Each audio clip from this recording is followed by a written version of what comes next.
안녕하세요. 황 목사입니다. 저는 청년 시절에 이런 고민을 해본 적이 있어요. 어, 스스로에게 한 질문이기도 한데, 지금 내가 이렇게 살고 있는 삶이 내가 살기를 원했던 삶인가? 이런 질문을 해본 적이 있습니다. 정말 열심히 다른 그 교포분들처럼 일을 하고 살았거든요. 그냥 밤낮 없이 일을 해서 얼른 그 안정적인 삶을 살아야지 경제적으로죠. 그런 생각을 하고 살았어요. 그런데 그런 그 그냥 열심히 일을 하고 또 돈을 벌어서 안정적이 돼야지 이렇게 생각을 하고 살다가 그런 것들에 대해서 회의가 들기 시작을 했던 거죠. 그래서 한 질문이 이게 내가 살고 싶었던 삶인가? 그런데 사실 이전에 구체적으로 나는 어떻게 살아야지라는 것들에 대해서 막연한 생각만 있었지 사실은 뭐 구체적인 계획이 그렇게 많이 없었고요. 얼른 안정돼야지라는 생각만 있었거든요. 그래서 이게 내가 살고 싶은 삶인가? 라는 질문을 스스로에게 했는데 사실은 이것이 신앙적으로 또 성경적으로 보면 잘못된 질문입니다.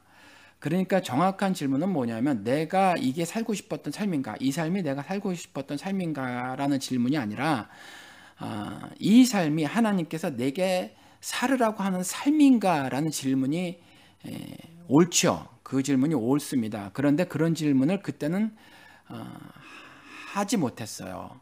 할 수 있을 만큼 깨어있지 못했었다라는 거죠.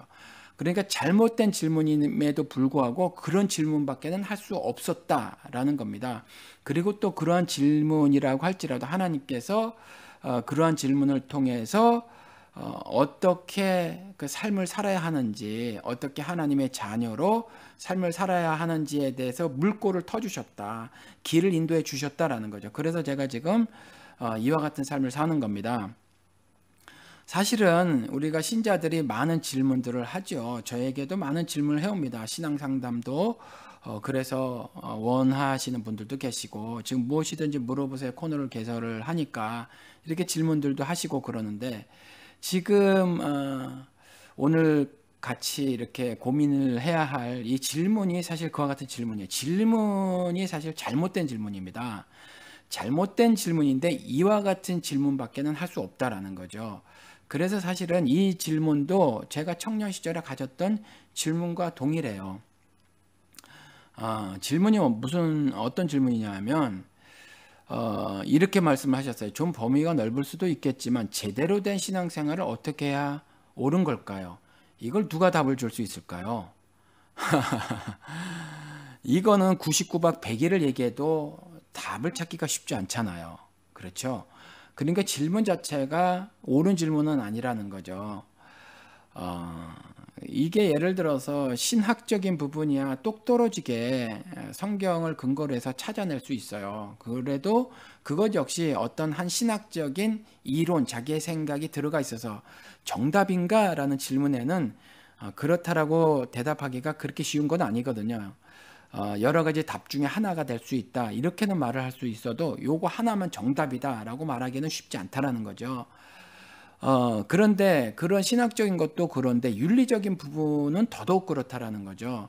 그러니까 이것에 대해서 이런 질문은 어떻게 해야 옳은 걸까요? 이 질문은 질문 자체가 사실은 옳은 질문은 아닙니다. 잘못된 질문인데 그럼에도 불구하고 이렇게밖에는 질문할 수 없다는 거죠. 저도 이 질문을 했으니까 청년 때 이 질문을 하고 살았다는 거죠. 이거 말고 더 자세하고 구체적으로 질문을 할 수 있을 어, 어떤 그런 깨달음이 없었다라는 거죠.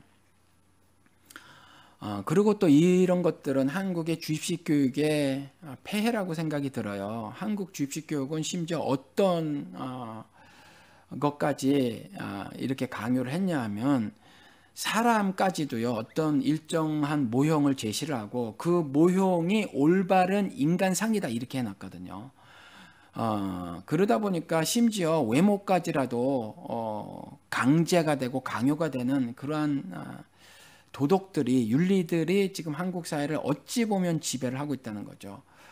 뭐 그래서 성형수술하는 것들에 대해서 긍정적으로 얘기를 하고 이쁜 게 미운 것보다 더 좋지 않은가. 또 직장 생활을 하려고 하다 보면 인터뷰에서 다 떨어지니까 뜯어 고쳐야 돼. 뭐 이러고 남자들도 화장하고 다닌다고 하고 뭐 이러면서 어떤 윤리, 도덕, 사회 관습 뭐 이런 것들이 총체적으로 그 인간에게 부여하신 하나님이 부여하신 그 어떤 유니크네스라고 하는 거 있잖아요. 그 사람이 가지고 있는 어떤 개인만의 어떤 특성 이런 것들보다는 어떤 코카콜라처럼 말이죠.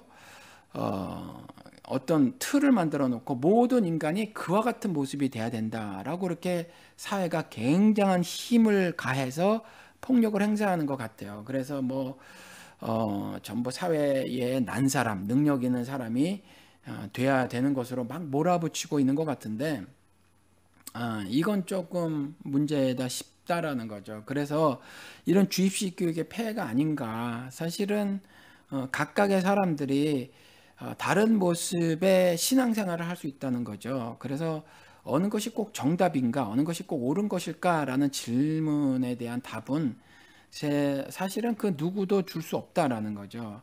근데 이런 질문을 해오셨으니 또 이것에 대해서 고민을 안 할 수는 없잖아요. 저도 동일한 고민을 했었으니까. 그래서 그냥 원론적인 말씀만 드릴 수밖에는 없어요. 또 이런 원론적인 말씀을 드려서 제가 흔히 받는 오해인데 똑 떨어지는 답을 드리지 않으니까 지금 한국 사회는 그렇거든요. 그 주입식 교육을 받으셨으니까 다. 그래서 그와 같이 목사님들이 답을 주시거든요. 모든 어떤 사람의 삶의 모습에서 궁금함이 생기고 또 어떤 그 모순되거나 왜곡되거나 뭐 이런 일들을 경험하게 되면 목사님께 여쭙고 목사님은 그 매 경우마다 성경이 제시하지 않더라고 하더라도 자신들이 막 답을 제시를 해요. 답을 제시를 하는데 사실은 그런 것들은 옳지 않습니다. 잘못된 거예요. 그래서 그렇게 하면 안 되고요. 그 원론적인 말씀만 드릴게요. 성경에는 이렇게 기록을 하고 있습니다. 하나님의 말씀을 기록된 말씀을 읽고 듣고 그 가운데 기록된 것을 지켜라 이렇게 말씀을 하고 있거든요. 구약 시대도 보면 하나님께서 계속해서 말씀을 하고 계신 거잖아요. 내 율례대로 살아라, 내 말대로 살아라, 뭐 내 법대로 살아라 이런 말씀을 계속 하시잖아요. 그러니까 그 하나님의 말씀을 읽어야 해요. 하나님의 말씀을 들어야 합니다. 그리고 그런 말씀을 읽고 들었으면 그것을 지켜나가야 해요. 여기서 읽고 들었다라고 말씀을 할 때 들었다라는 말은 하나님의 설교자의 설교를 듣는다라는 의미가 아닙니다. 당시에는 유대인들 사회는 유대인뿐만이 아니라 중근동이 그랬는데 말하는 문화였었거든요. 쓰는 문화가 아니라 지금 미국은 쓰는 문화예요. 그런데 말하는 문화거든요. 그렇기 때문에 성경 말씀을 읽고 아니면 외웠던 것을 그렇게 말로 전했죠. 그렇기 때문에 그 어떤 경우는 그 말씀을 읽는 사람도 있지만 또 대부분이 들었거든요. 그래서 읽고 듣고 그랬던 거예요. 또 집안에서 내려오던 성경의 극히 일부분들 다 조각들만 가지고 있었으니까 한 사람이 할아버지나 아버지가 읽으면 나머지가 듣고 했기 때문에 읽고 듣고 그랬던 겁니다. 설교자의 설교를 듣는다라는 의미가 아니라는 거죠. 그래서 그 말씀을 읽고 듣고 또 읽고 들었으면 그 가운데 기록된 것을 지켜라 라고 말을 하고 있거든요. 그러니까 그런 원론적인 말씀밖에는 드릴 수가 없을 것 같아요. 그리고 스스로 고민을 하셔야 합니다. 그래서 목사들에게 예를 들어서 어떻게 옳은 걸까요? 그랬을 때 제가 만약에 교회 모든 공예배에는 빠지지 마세요라고 말을 하면 그건 절대로 답이 되지질 않는다는 거죠. 지금 공예배에 빠지지 않는다고 해서 그분들이 전부 옳은 신앙생활을 하고 있나요? 바람직한 성경에 기록된 대로 하나님이 원하시는 그 삶을 살고 있나요? 그렇지 않잖아요. 그러니까 그러한 질문에 그와 같은 답을 드리는 것은 결코 옳은 그 답이 되지 못해서 이와 같이 말씀을 드릴 수밖에 없다. 그래서 방송 중에 제가 한번 말씀을 드렸지만 목사님 말씀을 들으면 도대체 뭘 어떻게 하라고 하는지 모르겠어요. 당연한 말씀이거든요. 그런데 그러한 반응들은 내가 주입식 교육을 받았고 그러한 영향을 절대적으로 받았기 때문이다. 사실은 내가 스스로 하나님께서 말씀하시는 대로 하나님 말씀을 읽고 듣고 그 가운데 기록된 말씀을 지키는 가운데 그 가운데 혹시 또 이해가 안 되는 어떤 하나님 말씀에 관한 질문을 하시거나 또 윤리적인 부분에 있어서 어떤 충돌 같은 것들을 경험하게 되면 어떠한 기독교인으로서 윤리를 가져야 합니까? 세대 가르침을 배우지 말라고 했는데 세대 가르침이 사실 교회까지도 점령을 하고 있잖아요. 그래서 어떤 기독교 윤리를 내가 가져야 하는 것이 옳은지에 대해서 서로 의논하고 또 마음을 나누고 하는 것들, 그저 그런 행함들은 아주 바람직하지만 뭐 그렇지 않고 그냥 모든 어떤 경우의 수에 있어서 딱딱 답을 제시를 받으려고 하는 것, 그것은 결코 옳지 않고요. 그건 내가 주입식 교육에 영향을 너무 많이 받은 것이다 라고 생각을 하셔야 될 것 같아요. 그러다 보니까 이분이 이어서 이런 질문을 하셨어요. 어떻게 해야 신앙생활을 옳게 하는 걸까요? 이렇게 말씀을 하시고도 뭐라고 하셨냐면 제대로 해서 복을 많이 받고 살고 싶은데 물어볼 목사님이 없습니다. 이렇게 말씀을 하셨어요. 그러니까 이분은 스스로 복을 많이 받지 못했다고 생각을 하시는 거죠. 그렇죠? 그리고 신앙생활의 목적이 제대로 해서 복을 많이 받기를 원하는 거죠. 그러니까 아직 복을 받지 못했고 신앙생활을 제대로 하지 못했다고 생각을 하는 거죠. 그리고 신앙생활 하는 것의 목적이 복을 많이 받는 것으로 알고 있다는 거죠. 성경에 그렇게 기록이 되어 있는지를 한번 스스로 성경을 찾아보셔야 해요. 복음서만 읽어봐도 그 안에 답이 나와져 있거든요. 그러니까 읽기를 권해드립니다. 하나님 말씀을 읽지 않고는 듣지 않고는 신앙생활을 온전히 해나갈 수가 없어요. 그러니까 하나님께서 자신이 사람들을 향한 뜻을 담아놓은 곳이 성경이니까 성경을 읽어야 해요. 그래야 하나님께서 어떻게 살라고 하시는지를 알 수가 있거든요. 신의 뜻을 완전히 이해하지 못하더라도 감지 정도는 할 수 있거든요. 그러니까 읽으셔야 한다는 거죠.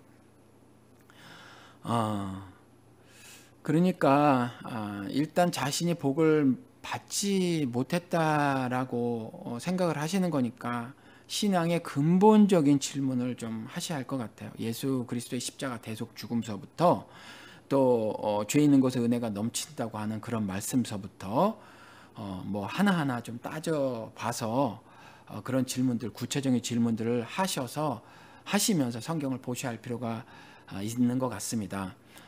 그리고 나서 이렇게 제대로 해서 복을 많이 받고 싶은데 물어볼 목사님이 없습니다. 그래서 저에게 물어오셨는데 이분이 갑갑증을 느끼시는 건 뭐냐면 그래도 제가 충분히 이해가 되진다라는 거죠. 저도 이와 같았었으니까 이와 같이 어찌 보면 우스꽝스럽지만 어찌 보면 우스꽝스럽지만은 굉장히 심각한 그런 질문이고 또 이거 이상의 질문을 하지 못하는 깨달음이 없는 상태라는 거죠. 그렇기 때문에 이와 같은 질문밖에는 못하는 것이어서 안타깝기는 한데 그래도 또 한편으로는 기쁜 일은 그래도 이런 질문을 하셨다라는 부분이거든요. 그래서 제가 그릇된 질문을 던졌지만 그 그릇된 질문을 통해서 하나님께서 올바르게 인도를 하셨고 그와 같은 경험을 하셨으니 이와 같은 질문이라고 할지라도 이런 질문을 시작으로 해서 정말 하나님께서 원하시는 올바른 삶을 잘 사시는 그러한 계기가 됐으면 좋겠어요.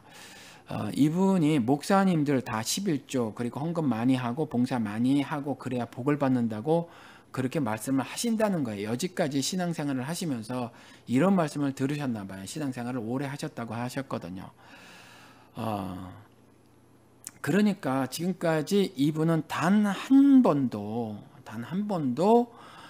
성경에서 말하고 있는 하늘 복음을 들어본 적이 어찌 보면 없으신 거예요.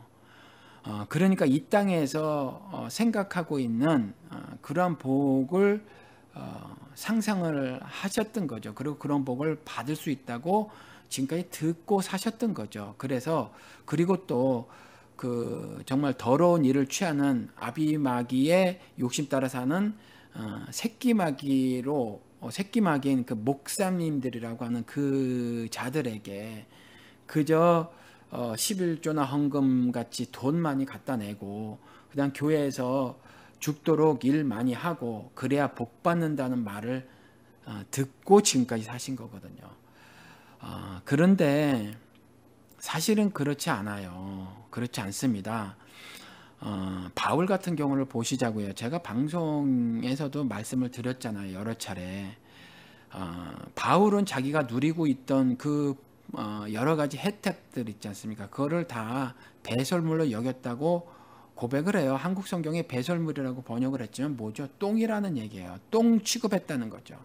자신의 사회적 위치, 그렇죠. 사내들인 공회원이라고 하는 거, 그거 다 버려버렸다라는 거죠. 그리고 자기 학식, 10살 때부터 가말리엘 학파에 들어가서 축적된 여러 가지 지식들, 그리고 자신에게 있었던 그 명예들, 그걸 다 배설물로 여겨버렸잖아요.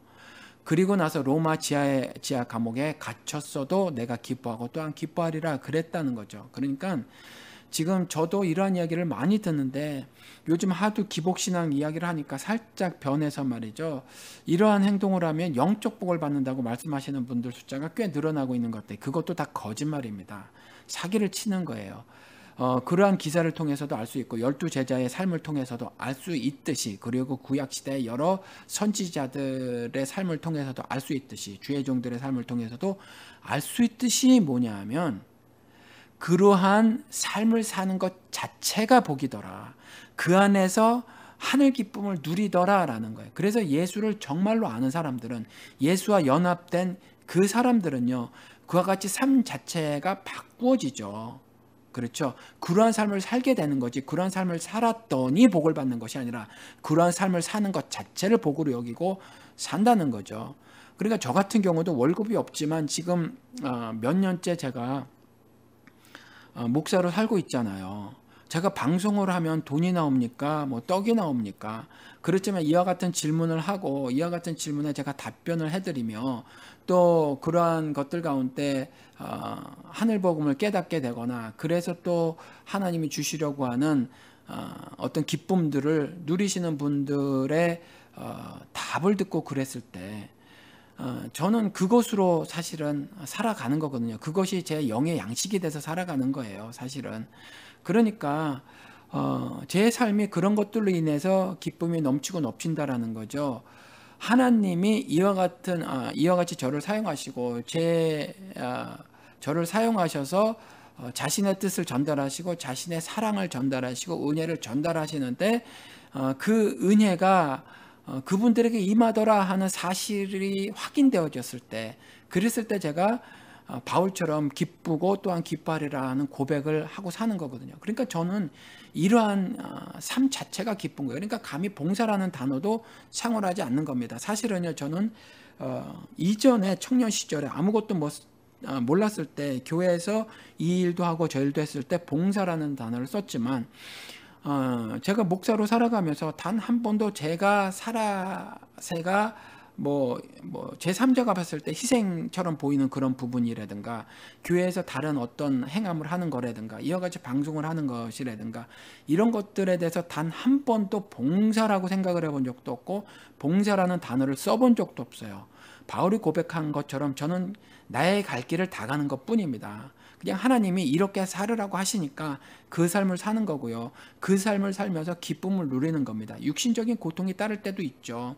금전적으로 부족해서 어려움을 당할 때도 있습니다. 그리고 육신이 연약해서 쓰러지고 넘어질 때도 있고요. 시기와 질투가 발생될 때도 있습니다. 그리고 어떨 때는요, 어떤 분들하고 대화를 나누다 보면 답답하고 해서 어떨 때는 또 화가 날 때도 있어요. 그렇지만 그러니까 저도 다른 사람들이 느끼고 경험하는 것들을 그대로 느끼고 경험을 한다는 얘기죠. 그런데 그러한 가운데서 하나님은 항상 제게 말씀을 통해서 저를 가르치시더라, 깨닫게 해주시더라 라는 경험들을 제가 하고 산다는 거예요. 그러니까 그 점이 저는 이제 신자가 되어서, 목사가 되어서가 아니라 신자가 되어서 다른 점이더라라는 거죠. 여전히 육신의 연약함과 부족함이 있어서 똑같이 느끼고 똑같이 경험을 하지만 그러한 삶들을 하나님께서 말씀으로 조정시켜 주시더라. 그리고 제 환도뼈를 쳐서 꺾어 놓으시더라라는 거죠. 그러니까 제가 고백을 하기를, 단 한 번도 저의 삶을 보고 저의 행함을 가지고 봉사라고 표현을 해 본 적이 없다라는 거죠. 전 그냥 그렇게 사는 거예요. 바울의 고백처럼 다시 말씀을 드리지만 제 갈 길을 가는 거죠. 그러니까 그런 것들을 통해서 하나님은 어떤 복을 주실 거야가 아니라는 거예요. 저는 이미 복을 받았어요. 그리고 앞으로 받을 복도 이미 하나님께서 다 약속을 해주셨고 예정을 해주셨다는 거죠. 제가 받은 복은 세상에서 어떠한 상황 가운데서도 그리스도께서 십자가의 죽으심으로 이루신 그 승리를 거머쥔 것이 저에게 임한 복이거든요. 세상에서 저에게 가하는 불법적인 어떠한 폭력으로부터 저는 보호를 받는 거, 하나님의 인도하심에 하나님의 인도하심이 저에게 임하셔서 있어서 세상에서 가하는 어떠한 폭력으로부터도 저는 안전하다는 거, 그게 저에겐 복이라는 거죠. 그래서 기쁘고 또한 기뻐하리라 라는 그러한 고백을 저도 하고 살아간다는 거예요. 물론 육신적으로는요, 십자가에 매달려 죽는 그러한 죽음을 당할 수밖에 없는 존재라는 것 역시 저도 인정을 하고 살아요. 그래서 살점 뜯어 나가는 것 같은 고통의 순간들이 저도 있었죠. 고백을 하자면 뭐 그런 거예요. 정말 경제적으로 신학교 처음 들어갔을 때는 너무너무 어려워서 아이 분유 같은 거 걱정하고 정말 기저귀 하나가 얼마 되지 않는데 그 하나를 아끼는 아내의 모습을 바라봐야 하는 남편, 그리고 가장, 그때 제가 지금은 이제 나이가 들어서 그렇지 않지만 30대 중반의 젊은 가장이란 단어도 그렇게 썩히 마음에 두고 살지 않았을 때에 가장이란 단어를 제가 처음으로 생각을 해봤거든요. 가장으로서 자존심이 상하더라고요. 아내가 기저귀나 빨래 같은 그 빨래를 하는데 그 동전 아끼고 하는 모습들, 또 기저귀를 아끼고 하는 모습들을 보고 가장으로서 자존심이 상하더라고요. 그런데 이와 같은 일이 그 당시에는 굉장히 정말 살점이 뜯어 나가지는 것 같은 고통이었었어요. 저에게 굉장히 큰 정신적인 고통이었었거든요. 뭐 지금 뭐 지나가서 이제 다 치유가 되고 그랬지만 당시에는 그것이 하루 이틀 만에 끝나질 고통이 아니었기 때문에 언제까지 지속될지 모를 그러한 고통이었기 때문에 그때는 그렇다는 거죠. 그런데 그와 같은 고통이, 육신적인 고통이 있더라고 하더라도 내 내면 세계는 주님께서 주시는 그러한 기쁨이, 그런 환희가 넘쳐서 살았다라는 거죠. 물론 당시에는 그러한 기쁨을 별로 누리지 못했어요. 말 신학생이지만 사실은 육신적인 부분에 또 그러한 삶의 형편에 더 함몰되어졌었기 때문에, 신앙으로 이겨나가지 못했었기 때문에 하나님이 이 세상에서, 하늘에서가 아니라 세상에서 선언하신 그 승리의 삶에 동참하지 못했던 그러한 때들이, 순간들이 너무나도 많이 있었기 때문에 고통이 너무 심하게 느껴졌었죠. 지금도 여전히 고통이 없는 건 아니라는 거죠. 그렇지만 이제는 이제 어느 정도 시간이 흐르고 신앙적인 내성이 생겨서 지금도 고통이 있지만 이제 더 많은 때에, 더 많은 순간에, 그때는 그러할 때에, 이전에 30대 때에 그러한 고통을 호소하지는 않고 오히려 이제 바울과 같은 고백들을 하는 순간들이 더 많아졌더라라는 겁니다. 그러니까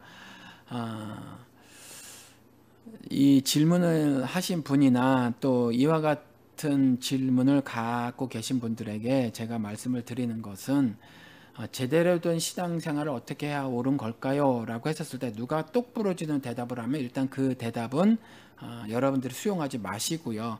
하나님 말씀을 부지런히 읽으세요. 그리고 읽는 데만 그치지 마시고, 한국 기독교계가 그것이 문제였거든요. 행함이 없는 신앙생활이었거든요. 그래서 지금 문제가 사실은 심각하게 된 것이거든요. 그러니까 읽고요, 열심히 부지런히 읽으시고, 그리고 순종하시기 바랍니다. 행함이 뒤따르는 삶을 사셔야 한다는 거죠. 그리고 마지막에 이분이 이렇게 저에게 질문을 해오신 이유가 담임 목사님 개인 면담 그 자체가 어렵습니다. 목사님인지 회장님인지 잘 모르겠습니다. 이렇게 말씀을 하셨는데 그런 교회를 뭐로 다녀요? 목회를 안 하시는 거거든요. 그런 분들은. 그러니까 대형 교회는 이러한 문제 때문에 사실은 해체가 돼야 되는 거예요.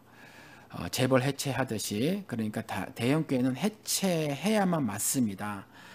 그러니까 이 개인 면담 자체가 어렵다는 것이 사실은 교회로서의 그 뭐라고 말씀을 드려야 되나, 그 교회가 가지고 있는 목적 혹은 기능 이거 자체가 상실된 거거든요. 근데 이런 교회를 다니실 이유가 전혀 없다라는 거죠. 그러니까 일단 수가 굉장히 많아서 면담을 하고 싶어도 면담 자체가 어려운 교회는 다니지 마시기 바랍니다. 그리고 그런 교회는 나오시고, 어느 교회든지 교회 2000년 역사를 보면 정말 더럽고 악한 모습들을 가지고 있었거든요. 어느 교회 가든지 비슷하실 거예요. 그러니까 그럼에도 불구하고 목사님과 대화를 나눌 수 있는 교회를 찾아서 가시기를 권해드립니다. 답변이 조금이라도 되셨으면 좋겠어요. 감사합니다. 안녕히 계십시오.